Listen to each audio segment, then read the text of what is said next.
అపోస్తుల కార్యం 11వ అధ్యాయం 26వ వచనం చదువుకుందాం. వారు కలిసి ఒక సంవత్సరమంతయు సంఘములో ఉండి బహుజనములకు వాక్యమును బోధించిరి. మొట్టమొదట అంత్యోకయలో శిష్యులు క్రైస్తవులు అనబడిరి. దేవునికి మహిమ కలుగును గాక. హల్లెలూయా. నేను క్రైస్తవుడను, నేను క్రైస్తవురాలును అని మనంతటికి మనము చెప్పుకోవడం కాదండి. ఆ ప్రాంతంలో ఉన్న ప్రజలు నిన్ను చూసి చెప్పాలి, మీరు క్రైస్తవులేనా? Praise the lord. వీళ్ళు క్రైస్తవులు. క్రైస్తవులు అంటే ఎవరండి? యేసుక్రీస్తు ప్రభువుని అంగీకరించిన వారినే క్రైస్తవులు అంటారు. క్రైస్తవులు అంటే ఆ మొదటి మాట మనం బైబిల్లో చూద్దాం. రోమీలకు రాసిన పత్రిక 3వ అధ్యాయము 26వ వచనం. యేసుక్రీస్తు రక్తమందలి విశ్వాసము ద్వారా ఆయనను కరుణాధారముగా బయలుపరచెను.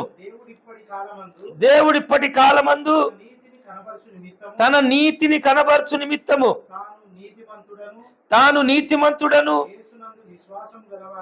యేసునందు విశ్వాసము గలవానిని నీతిమంతునిగా తీర్చువాడై యుండుటకు.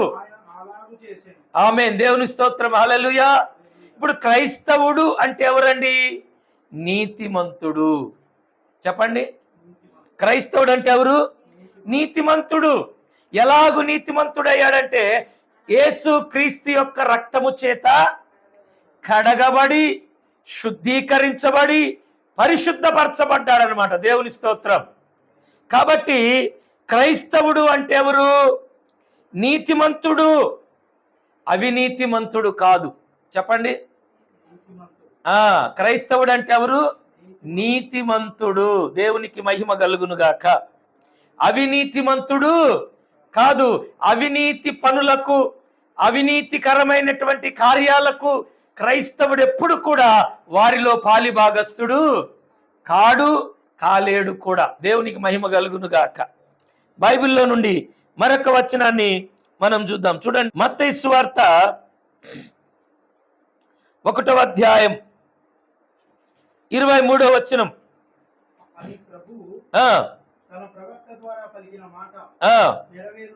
నెరవేరునట్లు ఇదంతయు జరిగెను. ఇమ్మానుయేలు అను పేరునకు భాషాంతరమున దేవుడు మనకు తోడు అని అర్థము. దేవుని స్తోత్రం. హల్లెలూయా.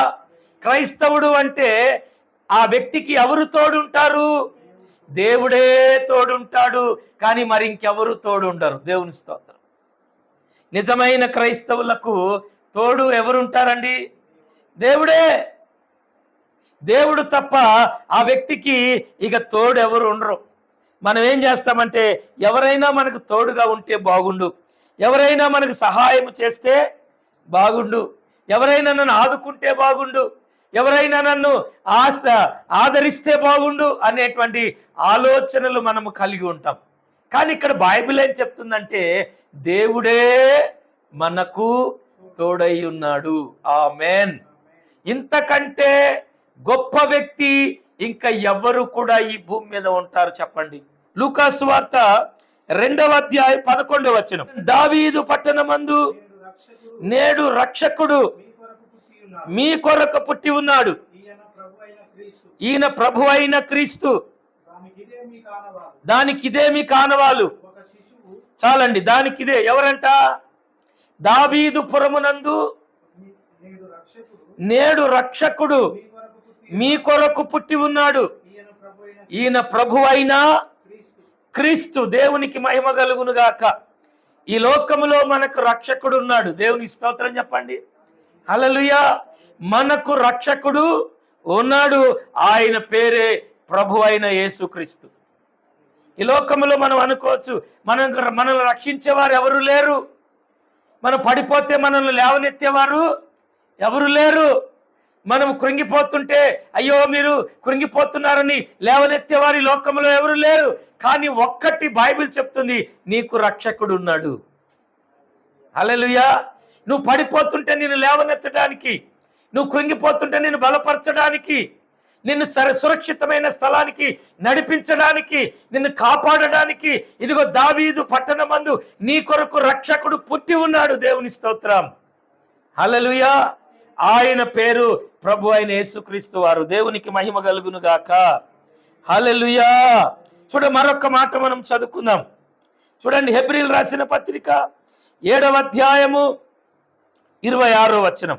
పవిత్రుడును నిర్దోషియు నిష్కల్మషుడును పాపులలో చేరక ప్రత్యేకంగా ఉన్నవాడును ఆకాశ మండలము కంటే మిక్కిలి హెచ్చైన వాడునై ఇట్టి ప్రధాన యాజకుడు మనకు సరిపోయిన వాడు. దేవునికి మహిమ కలుగును గాక. మన కొరకు ఎవరున్నారంట? ప్రధాన యాజకుడు. ఆ యాజకుడు ఎలాంటి వాడు? ఆయన లక్షణాలు ఎలా ఉన్నాయి? చదవండి.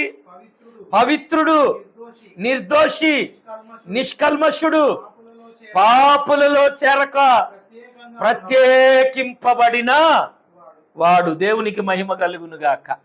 అలాంటి ప్రధాన యాజకుడు మనకు తోడై మనల్ని నడిపేస్తున్నాడు. దేవునికి మహిమ కలుగును గాక. నీవు గుంటలో పడిపోకుండా, నువ్వు జారిపోకుండా, నువ్వు బలహీనురాలు కాకుండా, బలహీనుడు కాకుండా నీకు దేవుడు యాజకుడై ఉన్నాడు. ఆయన సామాన్యమైన యాజకుడు కాదంట. ఆయన పరిశుద్ధుడు. దేవుని స్తోత్రం. నిష్కళంకమైన వాడు, నిర్దోషి, పాపులలో చేరక ప్రత్యేకంగా ఉన్నాడు. ఆయన త్రాగుబోతుల్లో చేరడు. హల్లెలూయా. తిండిబోతుల్లో చేరేవాడు కాదు, అబద్ధికుల్లో చేరలా. ఏమండి, లోకానుసారమైన వేటిల్లో కూడా ఆయన ఎన్నడూ ఎక్కడ కూడా చేరినవాడు కాదు. ఆయన ప్రత్యేకంగా ఉన్నాడు. అందుకనే నీవు ప్రత్యేకంగా ఉంటే ఆయన నీకు యాజకుడై నిన్ను నడిపేస్తాడు. ప్రైజ్ అలా. హల్లెలూయా. నువ్వు కూడా ఎలా ఉండాలి? ప్రత్యేకంగా దేవుని కొరకు నువ్వు ఉండాలి. యోహాను సువార్త 10వ అధ్యాయం 11వ వచనం. నేను గొర్రెలకు మంచి కాపరిని, గొర్రెల కొరకు తన ప్రాణం పెట్టును. చాలండి. దేవుని స్తోత్రం. మన కాపరి ఎలాంటి వాడంట? మంచి కాపరి. ఆ కాపరి మన కొరకు ఏం చేశాడు?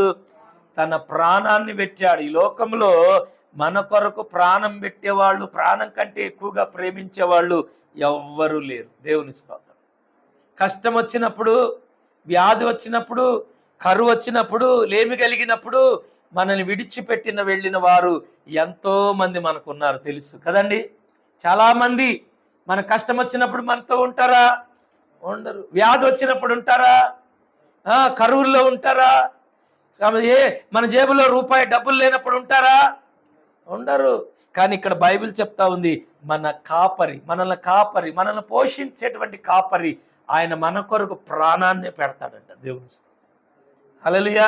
నీ కొరకు ప్రాణాన్ని పెట్టే కాపరి ఆయన నిన్ను పోషించేవాడు. దేవునికి మహిమ కలుగును గాక. ఒక క్రైస్తవునికి దేవుడు ఎన్ని విధాలుగా సహాయం చేస్తున్నాడు చూడండి. దేవునికి మహిమ కలుగును గాక. హల్లెలూయా. మత్తయి సువార్త 16వ అధ్యాయము 16వ వచనాన్ని కూడా మనం చదువుకుందాం. అందుకు సీమోను పేతురు, నీవు సజీవుడవగు దేవుని కుమారుడువైన క్రీస్తు అని చెప్పెను. ఎవరంట? మనకు తోడుగా ఉన్నాయన సజీవుడు. చెప్పండి. మృతుడైన వాడు కాదు. ఎవరు? చనిపోయిన వ్యక్తులు కాదు. మన దేవుడు సజీవుడు. ఆయన మనకు తోడై ఉన్నాడు. ఒకసారి హల్లెలూయా చెప్తారా? హల్లెలూయా. ఈరోజు మన తల్లిదండ్రులు ఉంటే ఇగో ఇంతవరకే మనకు తోడు ఉంటారు. ఒకవేళ మ్యారేజ్ అయితే, భర్త అయితే ఇంటి చుట్టూ మనకి ఇంట్లో ఉన్నంతసేపు తోడై ఉంటాడు. మరి బంధువులు ఉంటే మనం ఉన్నంతసేపు అక్కడ వరకే తోడై ఉంటారు. కానీ ఈయన సజీవుడు. ఎనీ ప్లేస్, ఎక్కడైనా కూడా నీకు తోడుగా ఉంటాడు. Praise lord.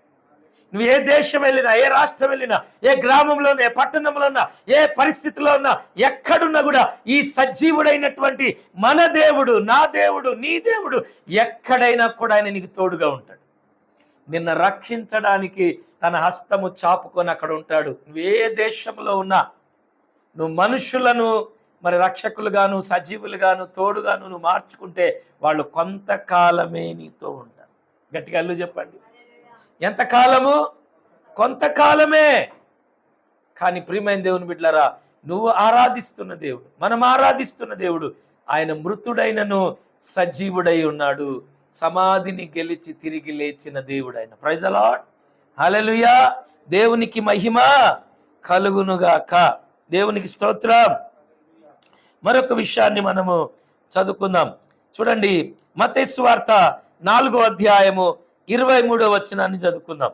యేసు వారి సమాజ మందిరములలో బోధించుచు రాజ్యమును గూర్చినటువంటి సువార్తను ప్రకటించుచు ప్రజలలోని ప్రతి వ్యాధిని రోగమును స్వస్థపరచుచు అయ్యా గలిలయ అంతటా సంచరించను.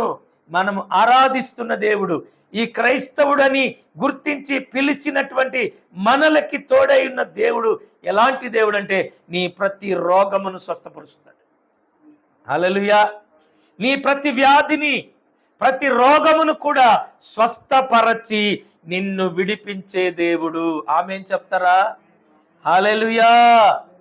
నిన్ను విడిపించే దేవుడు. వ్యాధి నుండి, బాధల నుండి, నీ క్లిష్టమైన పరిస్థితుల నుండి కూడా నిన్ను విడిపిస్తాడు. ఇప్పుడు ఏదైనా ఒక భయంకరమైన వ్యాధి వస్తే మన అనుకున్న వారందరూ మనల్ని విడిచిపెట్టి వెళ్ళిపోతారు. నీ దగ్గర దుర్వాసన వస్తుంది, నీ దగ్గర కంపు కొడుతుంది, నీ భర్తే నిన్ను వదిలిపెట్టి వెళ్ళిపోతాడు, నీ భార్య నిన్ను వదిలిపెట్టి వెళ్ళిపోతుంది, నీ బిడ్డలు వెళ్ళిపోతారు.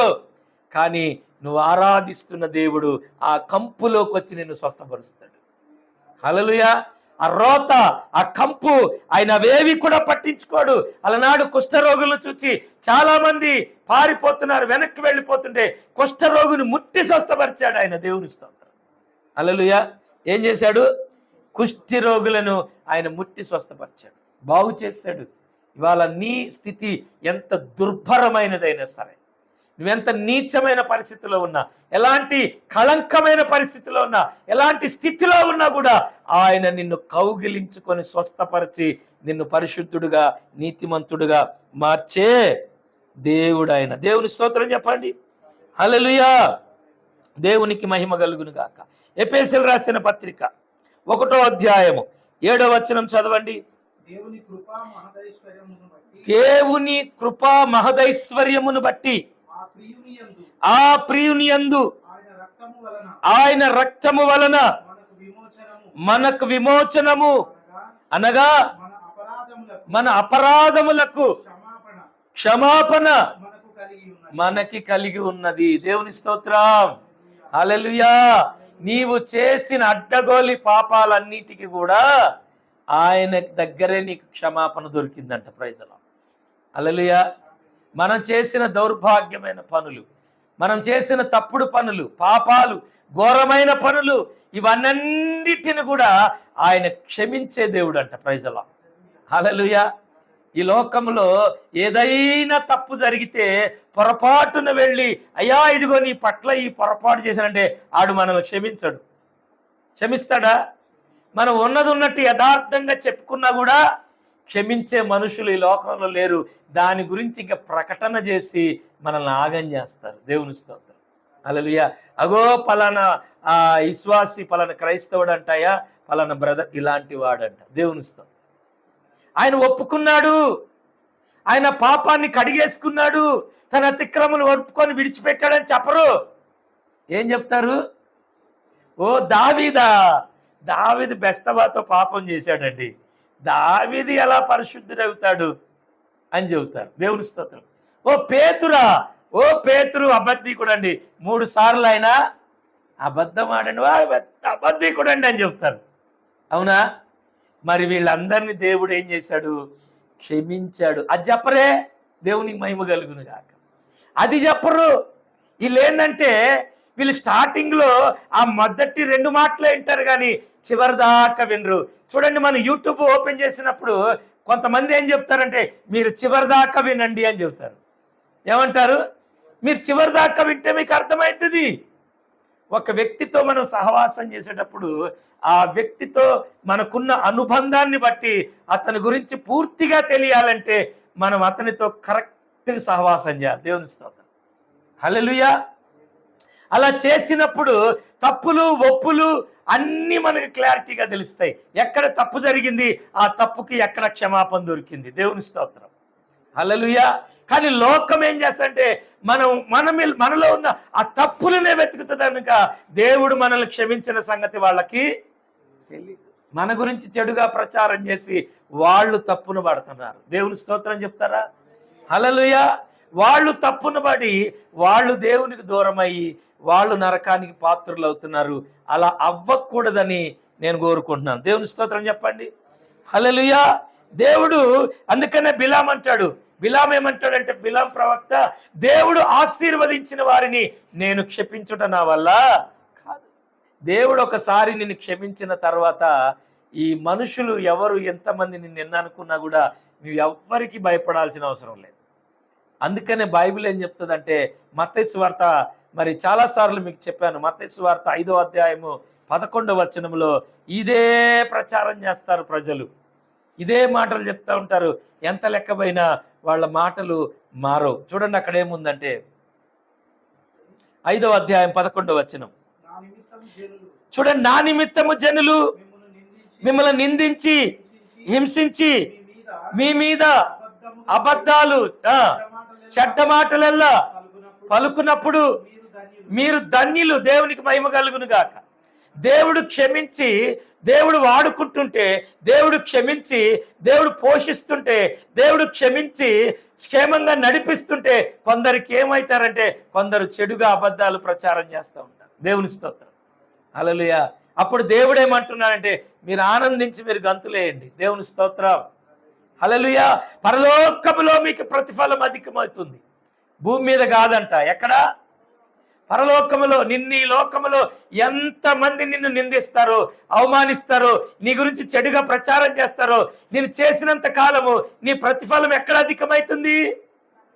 పరలోకములో నీకు దేవుడు గొప్ప బహుమానాన్ని సిద్ధపరుస్తున్నాడు. నమ్మిన వారు ఆమేన్ చెప్పండి. హల్లెలూయా. దేవునికి మహిమ కలుగును గాక. హల్లెలూయా. చూడండి, అలాగే యెషయా గ్రంథం 7వ అధ్యాయము 14వ వచనం చదవండి. కాబట్టి ప్రభువు తానే ఒక సూచన మీకు చూపును, ఆలకించుడి. కన్యక గర్భవతి అయి కుమారుని కని అతనుకు ఇమ్మానుయేలు అని పేరు పెట్టును.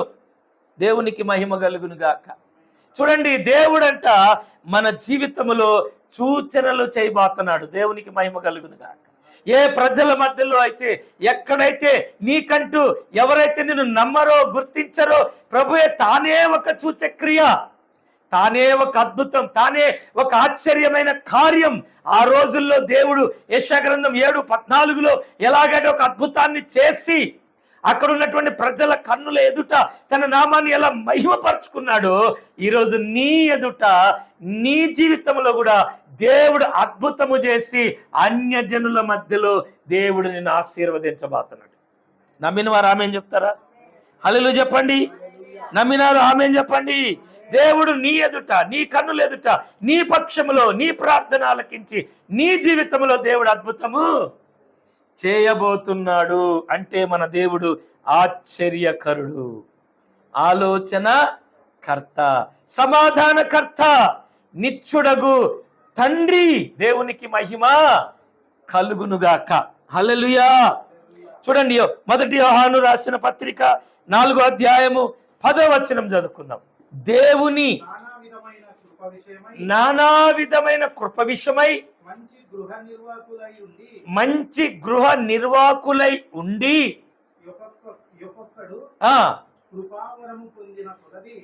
ఒకరికొకరు కృపావరములు పొందిన కొలది ఒకరికొకరు మీరు ఉపచారము చేసుకొనుడి. దేవుని స్తోత్రం. ఎలా ఉండాలంట? మంచి మంచి గృహ నిర్వాహకులమై మనం ఉండాలంట. దేవుని స్తోత్రం. కొంపలు కూర్చేవాళ్ళుగా మనం ఉండక గృహములను మనం కట్టేవారిగా ఉండాలి. దేవుని స్తోత్రం చెప్పండి. ఎలా ఉండాలి? కొంతమందిని మనం చూస్తే ఏర్పరచబడిన వారిని సైతము కూడా మోసగించు అపవాది ఆత్మ కలిగి ఎన్నో గృహాలను కూల్చేస్తారు. మనం ఏం చేయాలంటే అనేకులను దేవుని వైపు నడిపించేవారిగా ఉండాలి. హల్లెలూయా.